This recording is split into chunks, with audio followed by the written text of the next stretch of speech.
Yezekel 14-cü fəsil. Ərəb bütpərəstliyi pisliyir.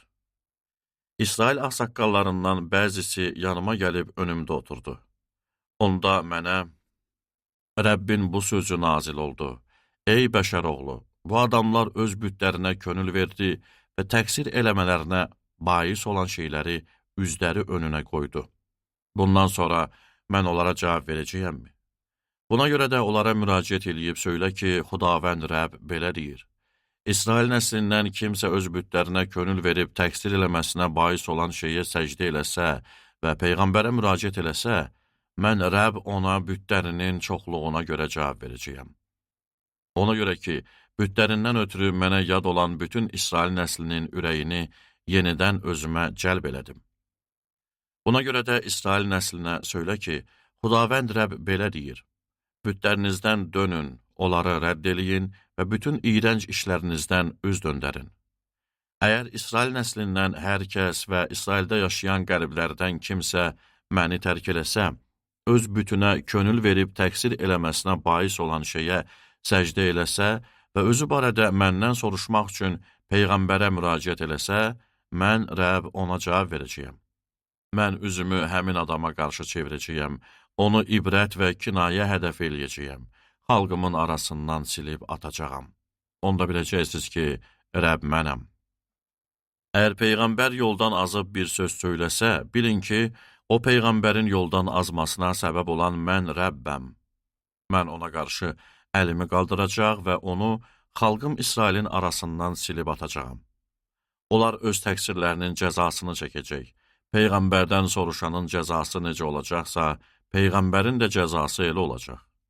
Bunu ona görə eləyəcəyəm ki, İsrail nəsli bir də mənim yolumdan sapmasın və bir daha bütün günahları ilə özlərini murdar eləməsin. Beləcə, onlar mənim xalqım, mən də onların Allahı olacağam. Xudavənd Rəbb belə bəyan eləyir. Mənə Rəbbin bu sözü nazil oldu. Ey bəşər oğlu, əgər bir ölkə mənə xain çıxıb günah eləyərsə, mən ona qarşı əlimi qaldıraram. Çörəyinin kökünü kəsib, üstünə aclıq göndərərəm və oradan insanla heyvanı silib ataram. Əgər Nuh, Daniel və Əyyub, bu üç adam orada olsa belə, salihlikləri ilə ancaq öz canlarını qutarar, Xudavənd Rəbb belə bəyan eləyir.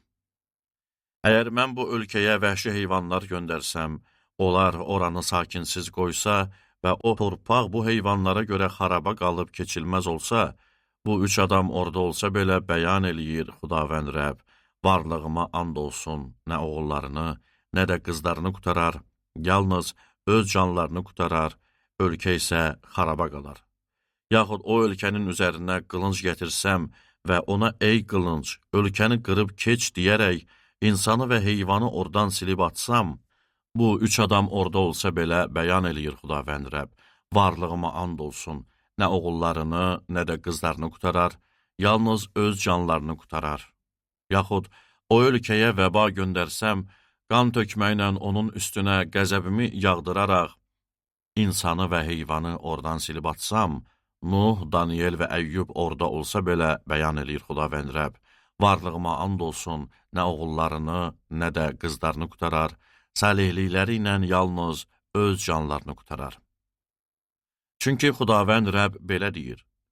Hələ mən Yerusəlimdən insanı və heyvanı silib atmaq üçün 4 ağır cəzamı, qılıncı, aclığı, vəhşi heyvanları və vəbanı onun üzərinə göndərəndə daha nələr olacaq. Amma orada bir dəstə salamat qalacaq. Sağ qalan oğlan və qızlar oradan çıxarılıb sizin yanınıza gələcək.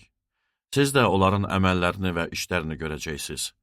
Onda Yerusəlim üzərinə gətirdiyim bəlaya görə oraya elədiyim hər şeydən ötürü təsəlli tapacaqsınız. Onların əməllərini və işlərini gördüyünüz zaman bu sizə təsəlli olacaq. Onda biləcəksiniz ki, oraya elədiyim hər şeyi boş-boşuna eləmədim, Xudavənd Rəbb belə bəyan eləyir.